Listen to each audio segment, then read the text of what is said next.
बच्चों नमस्कार, बहुत बहुत स्वागत है आप सभी का हमारे चैनल लर्न विद आशुतोष में।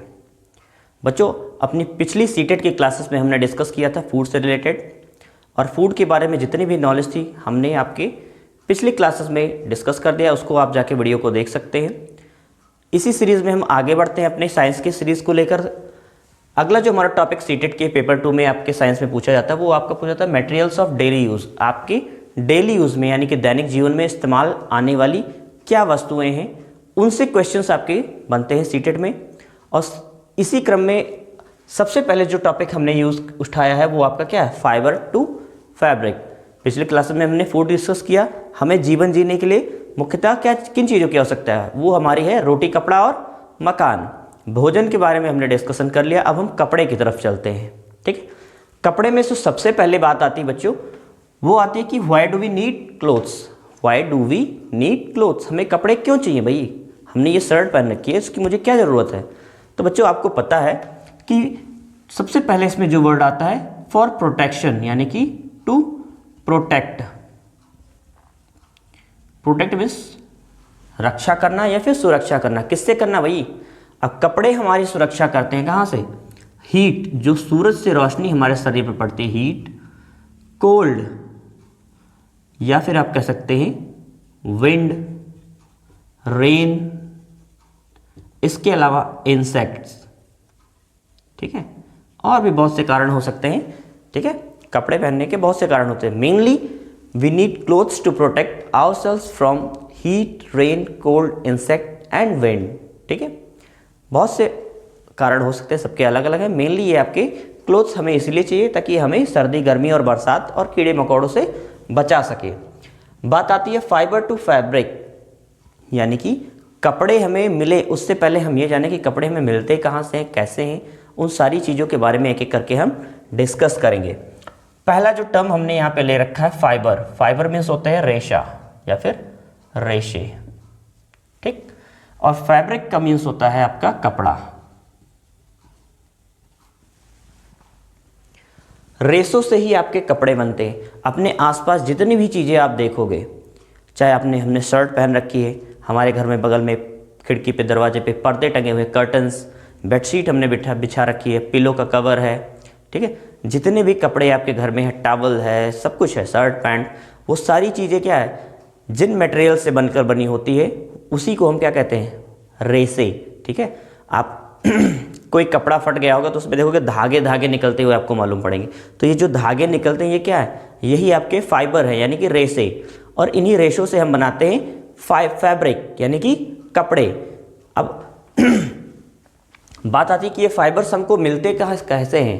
ठीक है, तो ये फाइबर्स मेनली आपको दो तरीके से मिल सकते हैं।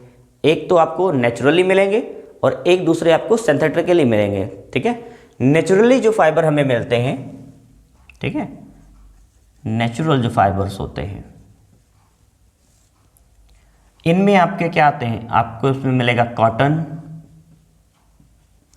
कॉटन के साथ में आपको मिलेगा ऊल, सिल्क मिलता है, जूट मिलती है आपको, ठीक है, लिनन मिलता है।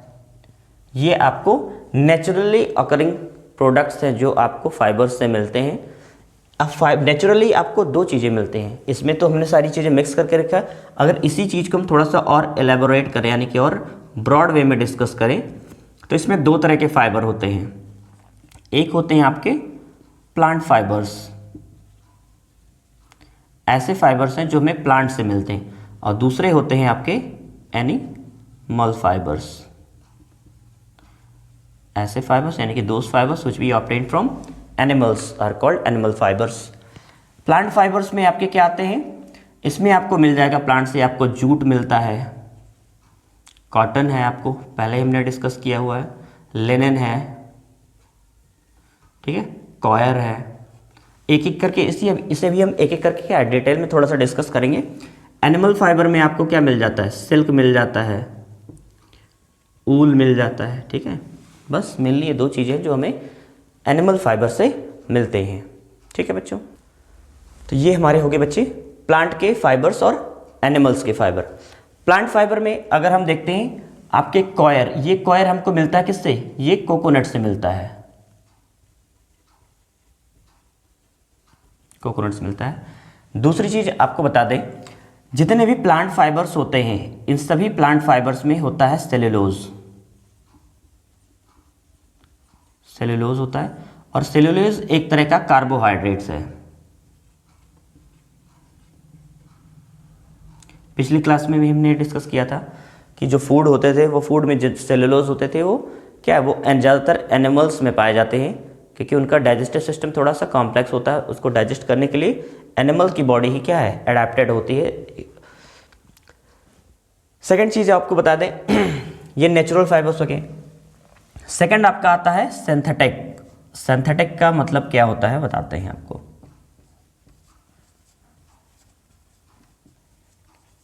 सिंथेटिक को ही हम मैनमेड भी कह सकते हैं, इसी को आप मैनमेड भी कह सकते हैं, यानी कि जो इंसानों ने बनाया। ठीक है, जनरली जो सिंथेटिक फाइबर्स होते हैं, मैनमेड फाइबर्स होते हैं, ये केमिकल्स के द्वारा तैयार किए जाते हैं। ठीक है, और ये केमिकल्स जो होते हैं ये पेट्रोलियम के ही प्रोडक्ट्स होते हैं जिनसे ये सिंथेटिक फाइबर्स तैयार किए जाते हैं। आजकल तो आपके मार्केट में बहुत से ऐसे सिंथेटिक फाइबर्स हैं, यानी कि जो ह्यूमन से बनाया है। एग्जाम्पल के तौर पे आप देख सकते हैं पॉलिएस्टर,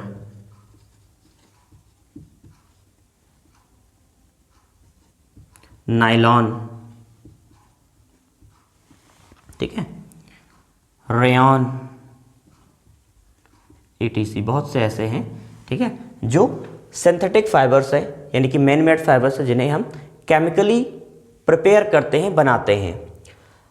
अब बच्चों हम और डिटेल में डिस्कस करें, उसके लिए हम क्या करते हैं, कॉटन को सबसे पहले लेते हैं। इसमें हम कॉटन को पहले डिस्कस करते हैं, क्योंकि ये नेचुरली अकरिंग प्रोडक्ट है। कॉटन हमको कहाँ से मिलता है? ये कॉटन के प्लांट्स होते हैं। ठीक है, ये हमें कॉटन प्लांट से मिलते हैं, और ये कॉटन प्लांट्स उगते कहाँ पे हैं? इनको ग्रो करने के लिए जनरली आपको कैसी चाहिए? ब्लैक सॉइल चाहिए। काली मिट्टी में कपास की खेती बहुत ही अच्छी तरीके से होती है, और कपास की खेती यानी कि ब्लैक सॉइल, ये मोस्टली आपके महाराष्ट्र और गुजरात में पाए जाते हैं। ठीक है बच्चों, दूसरी चीज, ये जो कॉटन के प्लांट्स होते हैं इनमें जो फ्लावर्स होते हैं, फ्लावर्स में ये जो फल लगे रहते हैं, सॉरी, जो फ्रूट्स होते हैं कॉटन के, उनको हम बॉल्स कहते हैं। कॉटन के प्लांट्स से हमको मिला बॉल्स, BOLLS। ठीक है, घबराना मत, ये बॉल गेंद खेलने वाला BALL नहीं है, ये बॉल्स होते हैं। इन बॉल्स में जब ये मैच्योर हो जाते हैं, पक जाते हैं, तो पकने के बाद ये चिटक जाते हैं। आप में से बहुत से लोगों ने कॉटन के फ्लावर्स बुक में या फिर वीडियोज़ में या हो सकता रियल में देखे हों। तो ये चिटकने के बाद ये क्या होते हैं, ऐसे खिल से जाते हैं, तो उसमें सफ़ेद कलर के फाइबर्स एक गुठली नुमा आकार में उसमें भरे होते हैं, और उसके साथ ही साथ उसमें और क्या होता है, उसमें ब्लैक कलर के सीड्स उसी में धसे हुए होते हैं, यानी कि उसी में सीड्स भी होते हैं। उन सीड्स की कॉम्बिंग की जाती है। ठीक है, कॉम्बिंग तो हम भी करते हैं, आप भी करते हैं। ठीक है, कॉम्बिंग मीन्स कंघी करना। कॉम्बिंग करने के बाद क्या करते हैं, हम उसके सीड्स को अलग करते हैं, और इस प्रोसेस को हम कहते हैं गिनिंग। ठीक है, अब गिनिंग करने के बाद क्या करते हैं, इसका हम गट्ठर बनाते हैं। ठीक है, इसके बंडल बना देते हैं, और बंडल को हम क्या नाम देते हैं? बेल्स। कॉटन के प्लांट से हमको बॉल मिलता है, बॉल से हम कॉम्बिंग करते हैं, कॉम्बिंग करके हम उसके सीड्स को निकालते हैं, और सीड्स के निकालने की प्रोसेस को हम गिनिंग कहते हैं। और गिनिंग करने के बाद में हमें फाइबर्स मिल जाते हैं। ठीक है, अब इन फाइबर्स का हम बेल्स बनाते हैं। ठीक है, BALES, बेल्स, बेल्स यानी कि गट्ठर। ठीक है, बेल से गट्ठर बनते हैं। गट्ठर बनने के बाद ये फैक्ट्रियों में पहुंच जाते हैं। फैक्ट्री में पहुंचने के बाद इसकी स्पिनिंग होती है। ठीक है, पहले से हम यार्न बनाएंगे, यार्न मीन्स धागा, और धागा बनाने के बाद इसकी स्पिनिंग होती है, और स्पिनिंग के बाद में हम इसका क्या करते हैं, फैब्रिक बना देते हैं। ठीक, चलिए, ये तो आपके कॉटन प्लांट की डिटेल्स हो गई। बात करें सेकंड पे हमारे जूट की।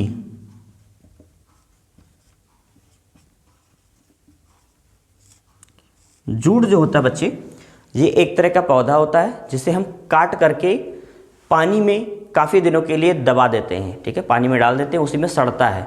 सड़ने पे क्या होता है, इसके प्लांट के तने के ऊपर के जो छिलके होते हैं, यानी कि इसका जो बार्क होता है, ठीक है, ऊपरी परत जो होती है वो सड़ जाती है। सड़ने पे क्या है, इस तने को छील देती है। बहुत से आपने लकड़ी देखा होगा, डंडा वगैरह पाते हैं भरा, तो उसको क्या करते हैं, उसको छीलते हैं तो उसका रेशा ऊपर का वो परत निकल जाता है और अंदर का चिकना चिकना डंडा बचता है। तो सेम प्रोसेस आपका जूट में चलता है। जूट में इसको पानी में डाल देते हैं, पानी में सड़ता है, ऊपरी सतह जब सड़ जाती है तो इसको आसानी से बाहर निकालते हैं, ठीक है।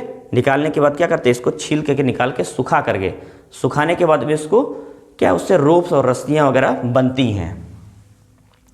पहले इसको क्या करेगा, dip into water, dip into water, और डिपिंग करने के बाद इसको हम सड़ाते हैं, यानी कि रॉटिंग करते हैं। रॉटिंग करने के बाद इसका हम फाइबर्स यानी कि रेशा छील लेते हैं। छीलने के बाद में इससे हम क्या करते हैं, यार्न धागा बना सकते हैं, या फिर आप उससे बनाते हैं। आपने देखा होगा जो जूट की रस्सी वगैरह आती है, ठीक है, वो इसी से बनते हैं। जूट के झोले आते हैं, थैले आते हैं, बोरा आता है, ठीक है, वो सारी चीज़ें इसी से बनती है। उसके बाद थर्ड आपका है फ्लैक्स। फ्लैक्स को हिंदी में हम कहते हैं सन, ठीक है। जो सुतरी बनती है, झोला और बोरा की जो सुतरी बनती है, पतली पतली सुतली आती है बांधने के लिए, वो सुतली आपकी फ्लैक्स से ही बनती है। ये भी ग्रीन प्लांट ही होता है। ग्रीन हरे पौधे को काट करके क्या करते हैं, इसको सुखाते हैं, और सुखाने के बाद इसको डंडे से पीटते हैं। डंडे से पीटने पर इनकी ऊपरी परत जो होते हैं छिलके, वो छोड़ देते हैं। उन्हीं से ये धागा निकाल के, मतलब रेशे निकाल करके बनाते हैं आगे के प्रोडक्ट्स को, ठीक है। फोर्थ पे आपका बात करें तो आपका आता है कॉयर। ये कॉयर बच्चों हमको मिलता है कोकोनट के फ्रूट से, ठीक है। कोकोनट फ्रूट नारियल से हमको मिलता है। नारियल के ऊपर के छिलके को हम क्या करते हैं, छील देते हैं, ठीक है। जैसे आपने पानी वाले नारियल देखे हैं, सूखे वाले जो हम हवन करने के लिए लाते हैं या भगवान को चढ़ाते हैं प्रसाद के रूप में, तो उसमें रेशे रेशे रहते हैं। तो उसकी और छिलाई करने के बाद उसके रेशों को क्या करते हैं, मशीन में धुनाई होती है। धुनाई करने के बाद में वो छोटे छोटे रेशों में टूट जाते हैं। बाद में उनसे रोप्स वगैरह बनाई जाती हैं। रोप्स यानी कि रस्सियाँ बनाती हैं। और रस्सियों के अलावा हम इसका इस्तेमाल मैट्रेस में भी करते हैं। कॉयर के मैट्रेस आते हैं ना, कॉयर के गद्दे, वो नारियल के ऊपरी भाग से ही बनाते हैं। बड़ा मजबूत होता है। जब भी घर में मकान बनते हैं, घर बनते हैं, तो उसमें जो बल्ली, बांस, ये सब बांधने के लिए जिस रस्सी को हम लेके आते हैं, ठीक है, वो आपकी कोकोनट के कॉयर से ही बनी होती है, ठीक है। चलिए, उसके बाद हम आ जाते हैं एनिमल फाइबर्स पे। एनिमल फाइबर जो आपके होते हैं, इनमें सबसे पहले हम बात करें सिल्क की। सिल्क बच्चों आपको मिलता है सिल्क वर्म से, ठीक है। रेशम का कीड़ा होता है। ये मलबरी लीव्स यानी कि सहतूत की पत्तियों को खाकर अपना पेट भरता है, और एक सर्टेन प्रोसेस के बाद में क्या करते हैं, सिल्क वर्म से ही हम सिल्क को निकालते हैं। ये सबसे मजबूत रेशा माना जाता है, ठीक है। ये आपका फाइबर्स में सबसे मजबूत रेशा इसका होता है, सिल्क का।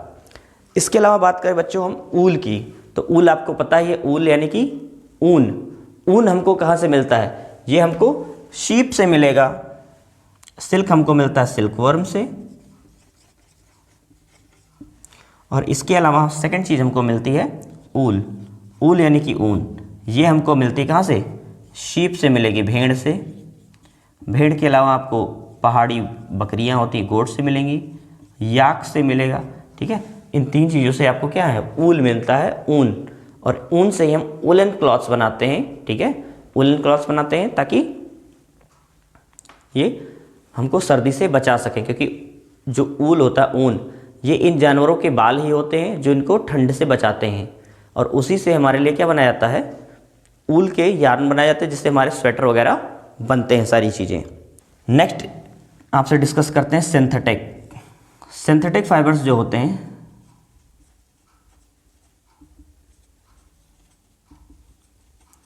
इन्हें ही हम मैन मेड फाइबर्स कहते हैं।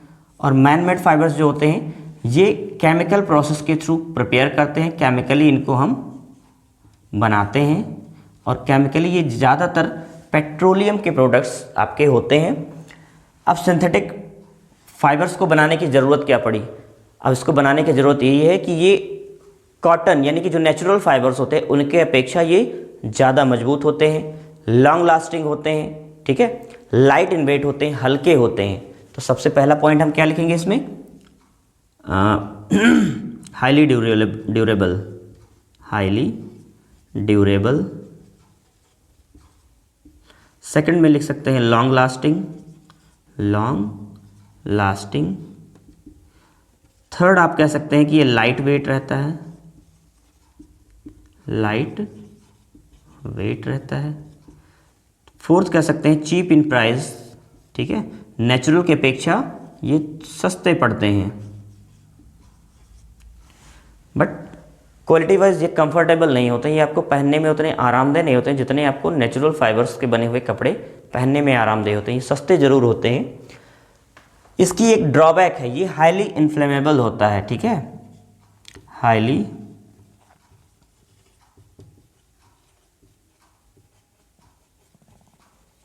इन्फ्लेमेबल। ये आग जल्दी बहुत पकड़ता है। जो आपके नायलॉन के क्लॉथ्स होते हैं, नायलॉन, पॉलिस्टर, टेरिकॉट, ये सारी चीज़ें जितने कपड़े हैं ये हीट रेजिस्टेंट बिल्कुल भी नहीं होते हैं। थोड़ी सी भी आंच या हीट मिलने पर ये क्या सिकुड़ने फटकने लगते हैं, और अगर इनको ज़्यादा आंच मिल जाती है, ज़्यादा हीट मिलती है तो इनमें आग भी पकड़ लेती है, ठीक है। तो ये तो आपके सिंथेटिक फाइबर्स हो गए। दो टर्म्स और आते हैं इसमें। एक टर्म आपका आता है वीविंग, वीविंग, और सेकंड आपका आता है नेटिंग, KNITTING। बच्चों सुनिए, फाइबर्स आपने ले लिए, यार्न ले लिए, धागा आपको मिल गया। अब धागे से आप क्लॉथ बनाएंगे कैसे? तो बनाने के दो प्रोसेस हैं। पहला तो है वीविंग, यानी कि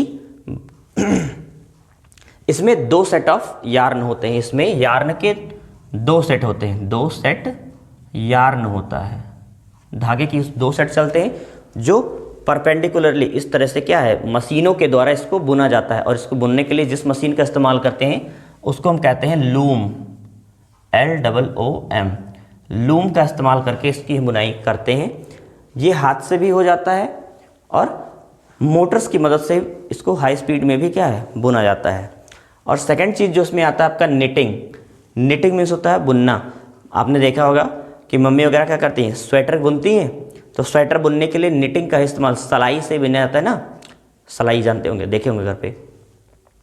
तो सलाई से जो बुनते हैं उसी को हम निटिंग कहते हैं। इसमें केवल एक सेट आपके यार्न का चलता है, एक सेट यार्न होता है जिसी से हम लूप बनाते हैं।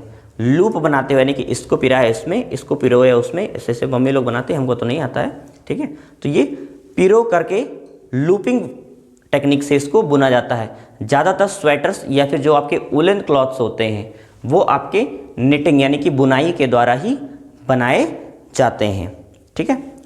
तो बच्चों आज की हमारी फाइबर्स टू फैब्रिक की ये क्लास थी। इसमें लगभग सारी चीज़ें हमने आपसे डिस्कस कर ली है।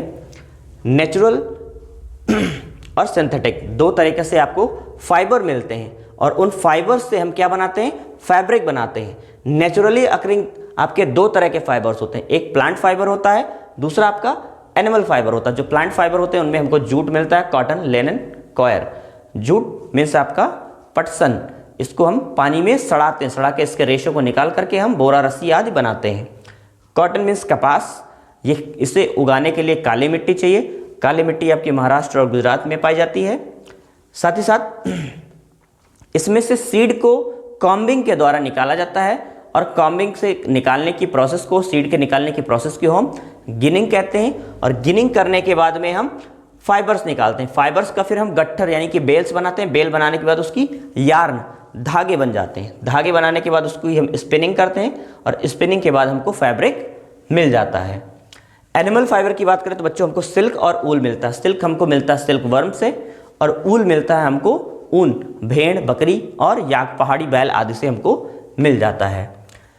इधर नेचुरल फाइबर में आपका प्लांट फाइबर में कॉयर भी था। कॉयर मीन्स एक तरह का नारियल का ऊपर का हार्ड रेशा होता है जिससे हम क्या है, मैट्रेस वगैरह या रोप्स, रस्सी वगैरह भी इससे हम बनाते हैं। सिंथेटिक फाइबर्स ये आपके मैनमेड फाइबर्स भी होते हैं। पॉलिस्टर, नायलॉन, रेयॉन एक्सेट्रा ये इसके एग्जाम्पल हैं। ये मजबूत ज़्यादा होते हैं, ज़्यादा टिकाऊ होते हैं, पहनने में कंफर्टेबल बिल्कुल भी नहीं होते हैं, हीट रेजिस्टेंस बिल्कुल भी नहीं है, आंच लगते ही ये फटकने सिकुड़ने शुरू हो जाते हैं, सस्ते होते हैं, हल्के होते हैं, इसलिए आजकल इनकी चलन ज़्यादा है।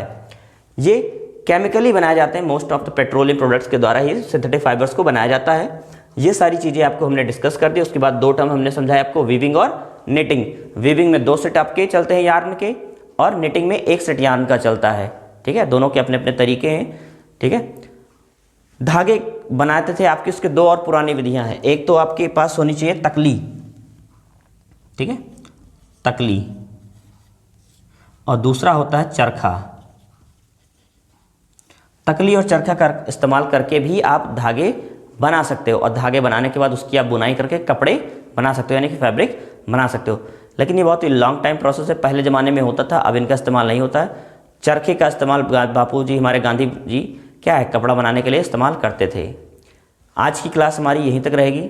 फाइबर टू फैब्रिक्स में हमने आपको सारी चीज़ें बता दी हैं। ये हमारा जो टॉपिक चल रहा है, डेली यूज़फुल मटेरियल्स भी डेली यूज़, यानी कि जो डेली यूज़ हम करते हैं मटेरियल्स, उनके बारे में हम डिस्कशन अभी कर रहे हैं। फाइबर टू फैब्रिक की एक कंप्लीट क्लास थी, इसमें मुझे लगता है कोई भी डाउट आपके मन में नहीं रह गया होगा, सारी चीज़ें आपको क्लियर हैं। जो बच्चे पहली बार हमारे इस चैनल पर आए हैं, वीडियो को लाइक करें, इस चैनल को सब्सक्राइब ज़रूर करें और औरों को शेयर करें, ताकि दूसरों तक भी ये इन्फॉर्मेशन पहुंच सके। नहीं मर्जी तो आप शेयर मत कीजिए, वो आपकी मर्जी। बहुत से बच्चे क्या करते हैं, ईर्ष्या में शेयरिंग नहीं करते हैं कि हमने पढ़ लिया, दूसरे को ये कंटेंट क्यों भेज दें। भैया, विद्या और ज्ञान कभी बांटने से घटती नहीं है, उसके में समझने की और जानने की अगर कैपेबिलिटी है तो आप शेयर करिए, उसको आता होगा, समझ पाएगा तो करेगा। आप श्रेष्ठ हैं। ठीक है, औरों को भी शेयर करिए, चैनल को सब्सक्राइब करिए, वीडियो को लाइक करिए। कोई डाउट हो, कोई क्वेश्चन हो तो कमेंट में हमें पूछिए। पढ़ते रहिए, मस्त रहिए। मिलते हैं नेक्स्ट वीडियो में, तब तक के लिए बेस्ट ऑफ लक।